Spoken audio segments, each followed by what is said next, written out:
Well, thank you all both so much for being here. I'm sure we all appreciate it. So I just have the one question, which is, when did you know that you were part of something that was going to last a lot longer than you might have expected? Was there a moment when you went, wait a second, this is definitely not just another job? Mine was early on when I first saw the screening, sneak preview of this. Everyone just holding their phones up. It's like all the little teenagers at a concert. I was like, watch this show. No, I just have to send these Instagram shots. I saw a sneak preview of The Karate Kid, had heard it was good after we shot it, and watched people like yourselves and ourselves just cheering, enjoying the whole film, and they poured out onto the street in 2nd Avenue in Manhattan, and everyone was doing the crane kick. And the producer said to me, I think we're going to be making a couple of these. And that's sort of the first moment that I thought we had something more than just another movie. Am I the only one? I knew it the second we finished the movie. When we wrapped it, I said, in 35 years, we're going to be making a television show about this. And that's why I'm going to play the lotto with this guy. I knew it right then and there. I actually did know it all. I was not around for the premiere. I was doing another movie. But at the time, my wife saw it, and I said, how was the movie? She said, oh, the movie was great. I said, well, how was I? And she said, you're okay. So I really never knew what it was about until I got back to town a month or two later and saw it, and I really liked it, you know. All right, so I'm going to throw it to you guys. There's microphones over there. There's microphones over there. There's people to help you with your various heights. And I'm just going to hop back and forth, and I see right here we might have a fan. Hi. Hi, every question you have to do 5 push-ups first on your knuckles. All right, my question is very simple. If you could please finally settle it, who is the Karate Kid? Well, look at your gi, and that's... I think it's you, dude. Look at you. You are more Daniel. You're the real Karate Kid. Come on up, the real Karate Kid, everybody. There he is. Take a bow. And then do 60 push-ups on your knuckle. No, I don't mean come up here. I just mean up front, take a bow to your fans. And over here. Hi, this question is for Billy Zabka. How did you come to Cameo on How I Met Your Mother? Well, I dressed up like a clown and I bombarded their set, and they let me do a bit. They didn't even know it was me. Seriously? Well, no, half of you didn't see the show. A lot of you probably had. No, I played a clown on it. I got a phone call from the producers to my agent saying that How I Met Your Mother is interested in you being on the show. I said, I'm in. I didn't even need to read it. I said, I love that show. I want to do it. And then I got the script sent to me, and of course Ralph was in it as well, and Ralph was in it. And then there's a clown in it, for real. And you know, I was to play the clown until the very last scene where I take off my makeup. So that's how it happened. They called me up, and then I jumped in, and Ralph jumped in, and we had a great time on it. It was awesome. Thank you. Thank you. Over here, yeah. Hi, yes. I was wondering if you guys have any stories about working with Pat Morita on the Karate Kid set? Yeah, I mean, we have so many fond memories, and you know, we're not here without his performance, you know, or at least 35 years later, even doing the show we're doing now. I think it's such a strong component of what created that Karate Kid universe and what was special about that film. He was the perfect guy in the perfect role, and he knew it. Meaning, no, I didn't mean that in that way. As soon as I said it, he knew how important it was for him to pay the proper respect for that role and what it was to be Japanese American, telling that story at that time. And the funniest guy, I mean, the most serious about the work, and the whole Daniel-san, Miyagi-san, he teaches you the lessons, and then they would cut and he'd go straight for the fart joke. We all miss him, and he's a wonderful, wonderful actor in person, and he's blessed all our lives. Thank you. Let me ask, was it difficult for you? You do a lot of very intimidating scenes with him and staring him down and trying to look scary as possible. I guess, did he ever move 1 inch? He just seems to in the performance, just stand there and not be afraid. Was that an odd sensation for you? Well, he was a mercenary in another life, you know. But you're absolutely right. It's a good observation. There was never a moment that we worked together, and I did my final audition with him, and he was terrific on the set. And, you know, John Avildsen's assistant held the camera, and we did that scene in the dojo where I tell him I like that you're an aggressive, you know. But he never wavered, you know. It was always, no matter, even if I stared at him across the competing stage, he was always right there, as if, you know, he was white and I was black, and there was always, I was the other end of the spectrum, he was the other end of the spectrum for what was appropriate in karate. So it was really comfortable, and one fellow did, I was doing the commentary for something, one little quick story, and the fellow who was doing the commentary, I think was for Wyatt Earp at the time, and he said that he loved Karate Kid, but he loved it because he made the analogy where the light would never have shone so bright between Ralph and Miyagi if the darkness wasn't dark enough, you know? So it was because of working with Pat that I was able to, you know, do that and always play back and forth. It was never a wavering of, was I one-upsman here in this moment or that moment. He was as solid as you can get on the other end of the spectrum. And during the lunchtime, I remember you guys would sit at the tables during and just have those staring contests. And neither one of them, they would stare at each other through the whole lunch and they wouldn't blink. It was amazing. To get ready for the scenes. We would make bets with different people who was going to blink. Yeah, we tried it. Over here, yeah. Hi, I'm Karen. I just wanted to ask if you guys get a free YouTube Red subscription to see the show, or do you have to pay like the rest of us? What's YouTube Red? It's actually YouTube Premium now, so there's a joke there. No, we don't. We don't. We don't. We're paying our $11.99. No, we got it before they changed the name, so for $9.99. But you know what?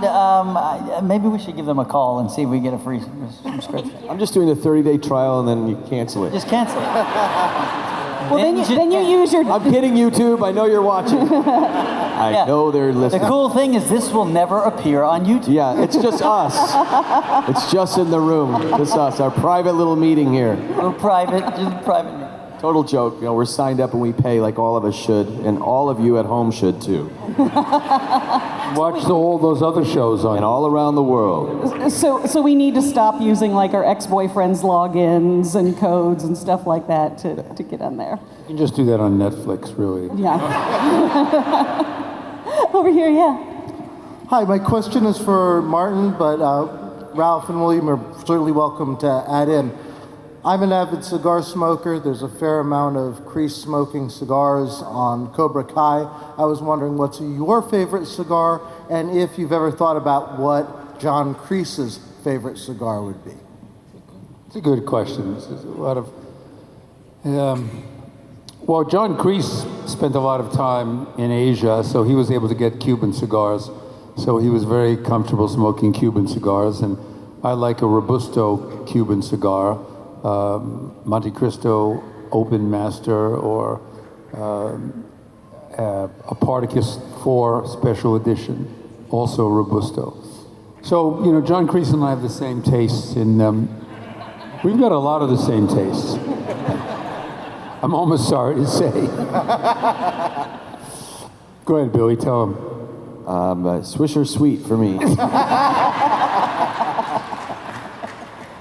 I like the bubblegum ones. For the kids, that's the cigar of your choice. Over here, yeah. Good question. Gentlemen, for all three of you, first of all, Cobra Kai Season 2, amazing. Absolutely amazing. Wouldn't you all agree?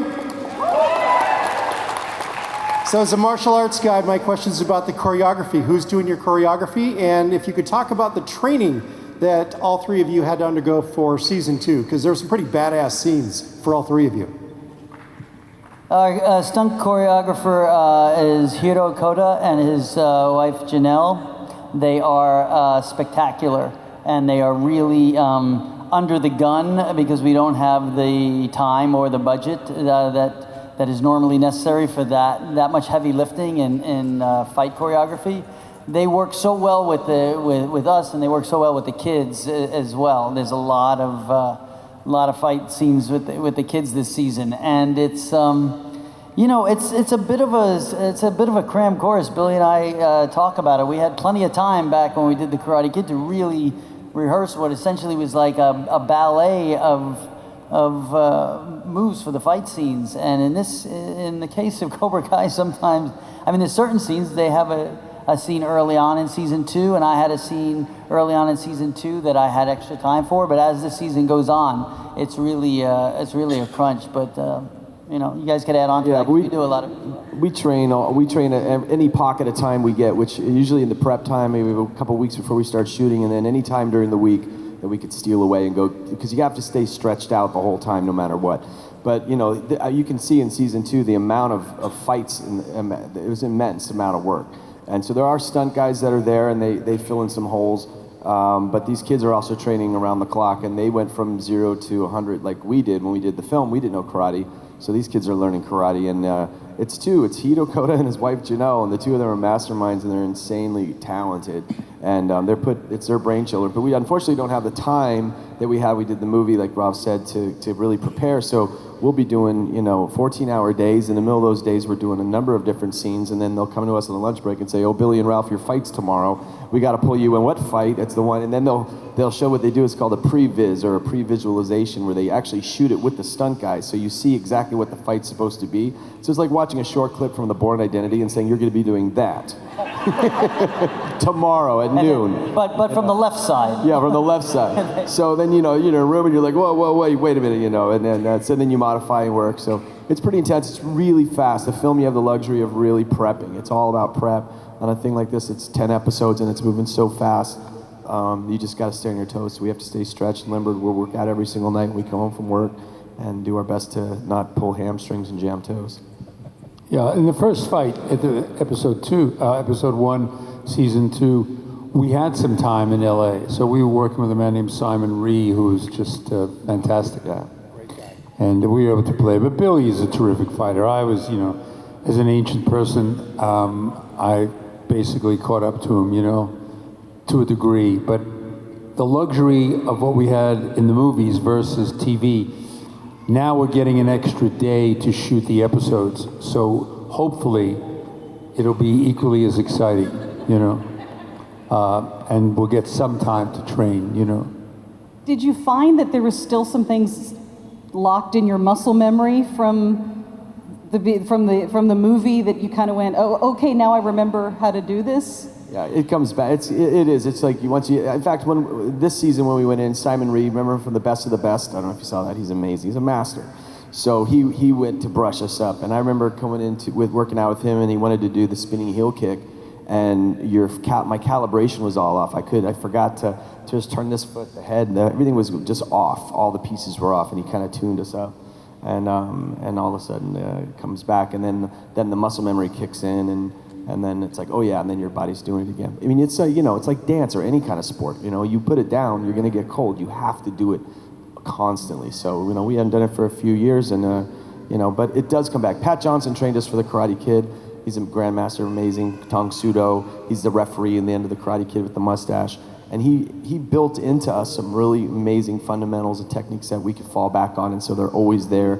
And now they're just being brushed up, and we're working on it, as much as we can every day. Yeah. Good question. Sorry. Thank you. Yep. Over here, yeah. Hi, I know that Cobra Kai Season 1 turned the concepts that we had of the characters on its head. The flashback scenes, there are bits and pieces that look like they were from the original movie. Were they outtakes? Or how did that come about with the flashbacks? Our three creators of the show went to Sony Pictures, which was Columbia Pictures, that did the film, and they asked if they could have access to footage. Do they have the footage of everything that was shot from the movie? And they did. They were able to, and it was complicated, but they were able to obtain all the camera angles of everything that was shot. So in essence, in season 1, you see that opening scene with the crane kick, which in the film was a very wide, low and wide shot. But we spent a lot of time doing close-ups and slow motion versions of the crane kick. That was never in the movie. But all those shots many of them are in Cobra Kai, and in that first recapture of reminding everyone of that fight. And what it does in that case is all of a sudden you're feeling that kick from a different point of view. You're feeling it from Johnny Lawrence's point of view, which is how the show opens. And it really is a tool that helps, like you say, stand everything on its head, everything we've seen before, but now from a different perspective or prism. And that's one of the things we're most proud of with the show, and that they do such a great job with. Thank you very much. Over here. Hi, I just want to start by saying thank all of you for your performances that affected my childhood and continue to. But my question is for Martin Kove.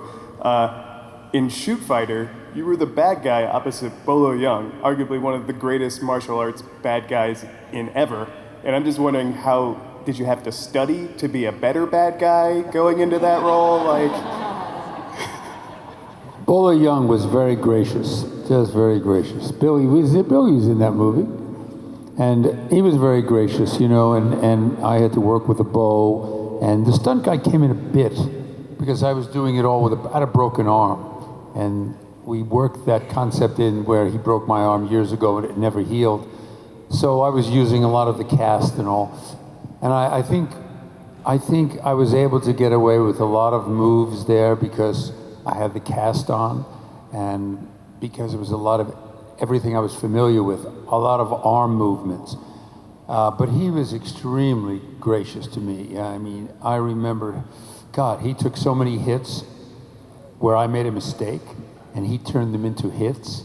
And because, again, we had no time to rehearse, and he was really just a wonderful martial artist. He's a champion. In those days, he didn't speak very much English, so you couldn't really communicate with him. Now, I see him occasionally at a tournament, and he speaks well. He spoke well then too, actually. Yeah, but he didn't like me. No, I had the same thing. I did both Shoot Fighters and 2, and the second one, and I always talked to his translator. Bolo, if you're watching, I know you understand everything I'm saying. No, but we had to talk to his translator. And in the end, I said goodbye to him. It was nice working with you, and he spoke fine. But it's just that his English was a little bit broken. He didn't want to make a mistake, so he understood it. He just was, So over the years, he's gotten more fluent. But yeah, much better. But Marty, yeah, sure.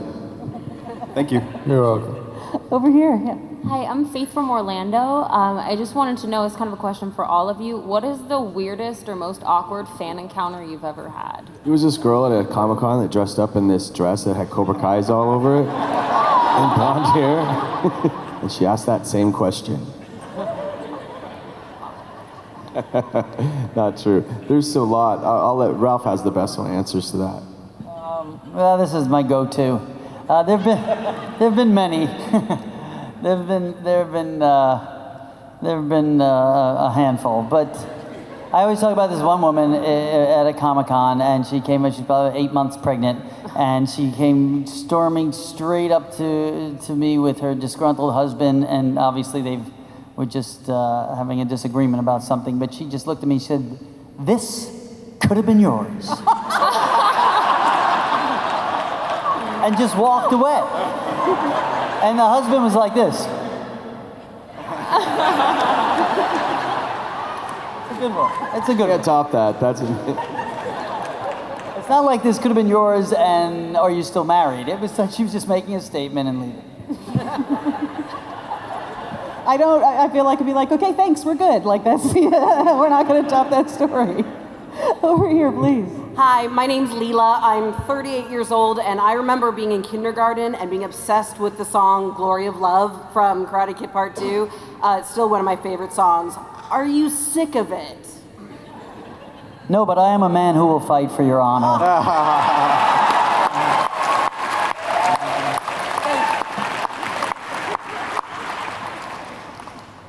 Over here, yeah. Gentlemen, welcome to DC. My question is for Billy.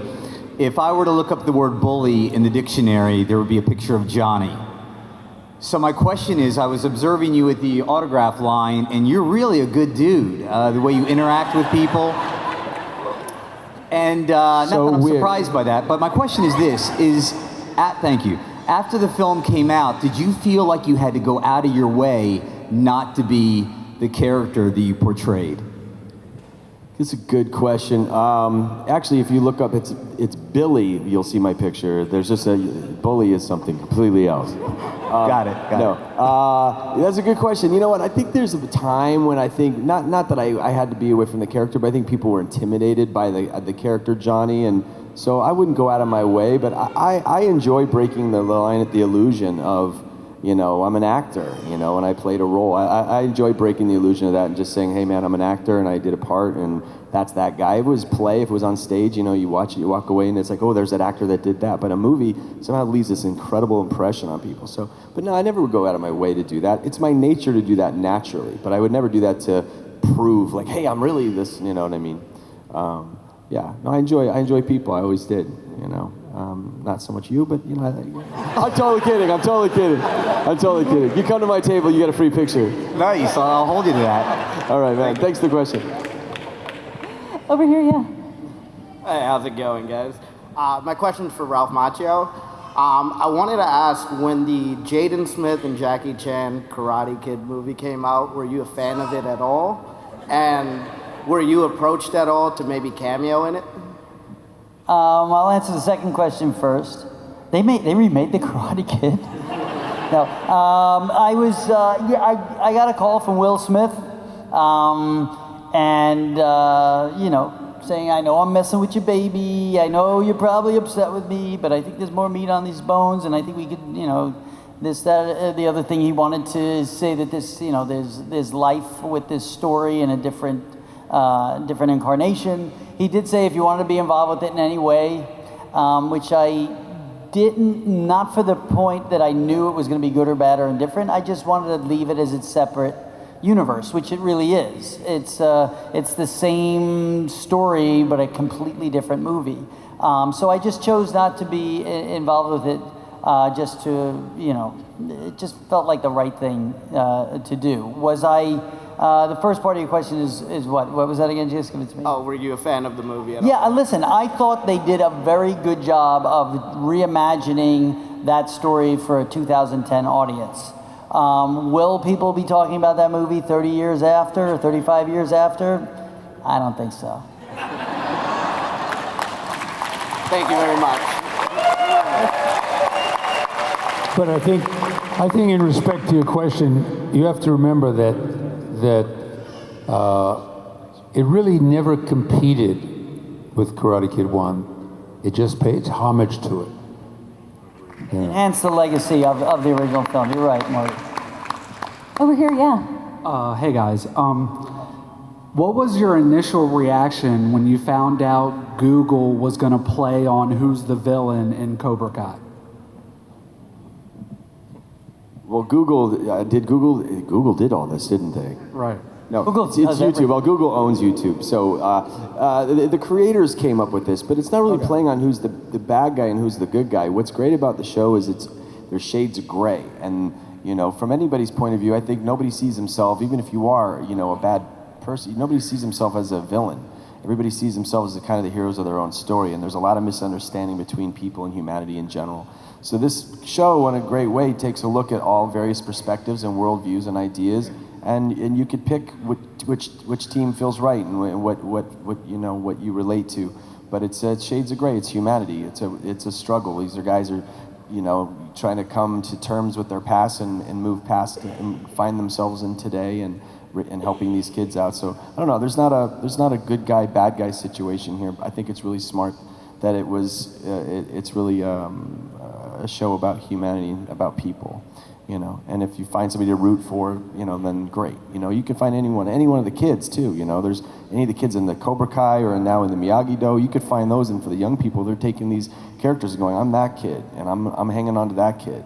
You know, I'm hanging on to Sam. I'm hanging on to Tori. I'm hanging on to, you know, it's such a palette of so many characters, and that's what's thrilling about doing the show, and I think why it's working so well, because it's touching people in very unique ways, and everybody has a different opinion about it, and it's creating conversation, and I think that's great. Thank you, guys. Over here, yeah. Hey guys, I appreciate you guys being here, and I also want to give a lot of respect to your craft, both acting and in martial arts. You guys practice a lot, so you know that's twofold right there.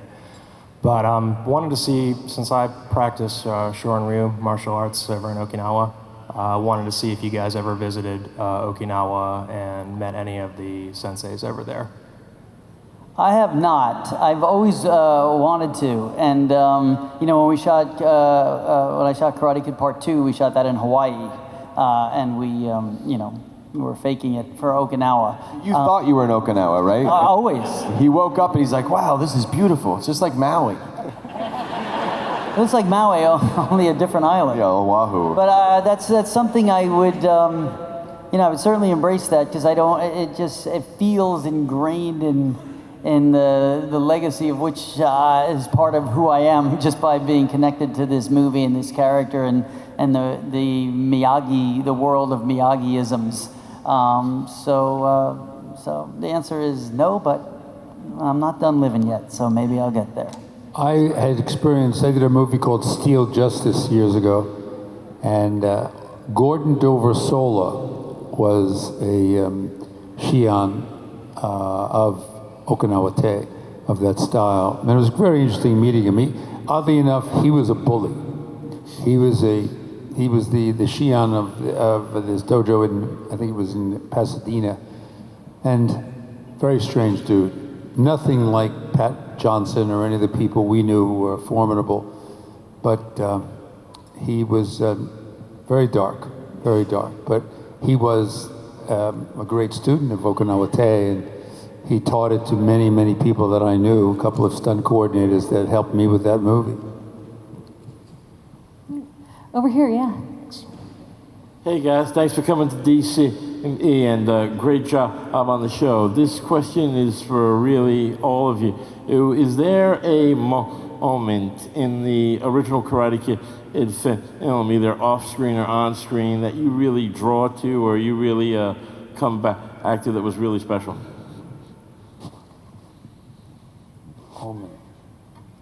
A moment while we were filming it, or a moment off camera, you mean? Yes, off camera, or a scene that you did that just really stuck out. Well, I think that for me, that final tournament scene where I look at Pat Morita when you're down and he looks up to me, and I think I just told Bobby to sweep the leg. No, I told Bobby to. I think I said to Bobby, I said, don't want him beaten, I want him out of commission. And then Ralph goes down, and then he kicks him, and Ralph goes down, and then Pat just lifts his head up and looks at me. And all it was, there was no dialogue, but it was such a rich moment. It was the culmination of all the darkness out of this John Kreese, and I felt that Pat was going to fix it with his look at me. Somehow he would fix it, which of course he did, even though Billy is the Karate Kid for 30 years. And it was an illegal kick. Pat did fix it with his look. He really did. All right, if we kind of go lightning round, I think I can get through everybody, all right, on here. So, you know, go fast. And I think I don't have to sit anyone down and they'll be disappointed. So yeah, go ahead. Well, my question is, outside of the Karate Kid, what movie have each of you been in that is, I guess, second or your other favorite? For me, it would be The Outsiders.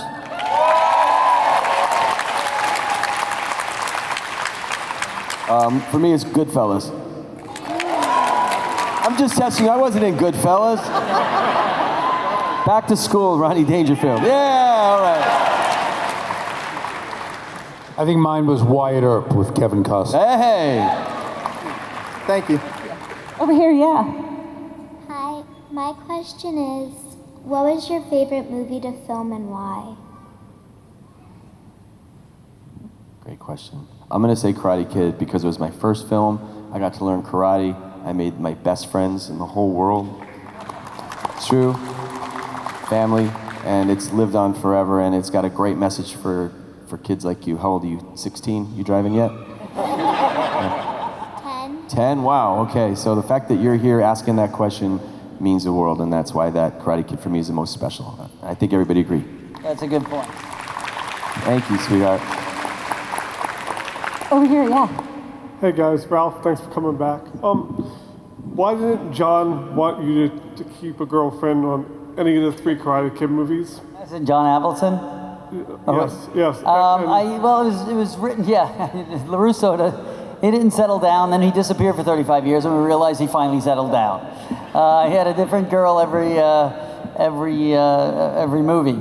I don't know why that happened. I get asked that question sometimes. I think some of it had to do with the business side of show business, and they couldn't make the deal with the actresses, and then we had to find a new one. Real quick, all 3 movies, the first 3, do you think they should have flipped the scripts at all on any of them? Nope, they were perfect. Next. Good question. That's 2 questions. We got to get through the line. I have mostly an entertainment question for all 3 of you. Have you guys ever been interested of playing airsoft?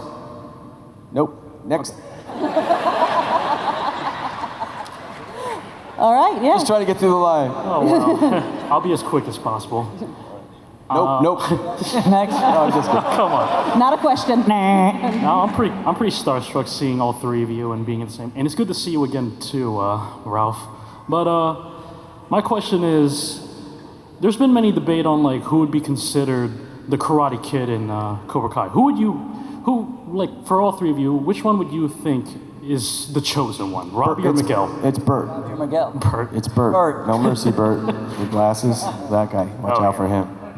Yeah, that's great. I don't know. That's a good question, man. They're all Karate Kids, you know. They all have a story, and then hopefully it's going to lead to, well, not hopefully, but it's going to lead to a good place. All right. The end. I think Hawk. We have one more. Hawk. Yeah. Hawk.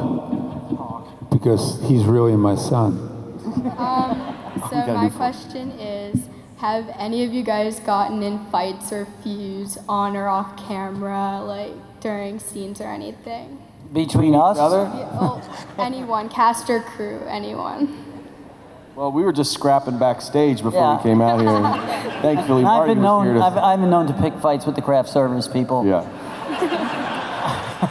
I have a bruise from a spinning crescent kick that Ralph gave me earlier on today. Right over here. Still hurts.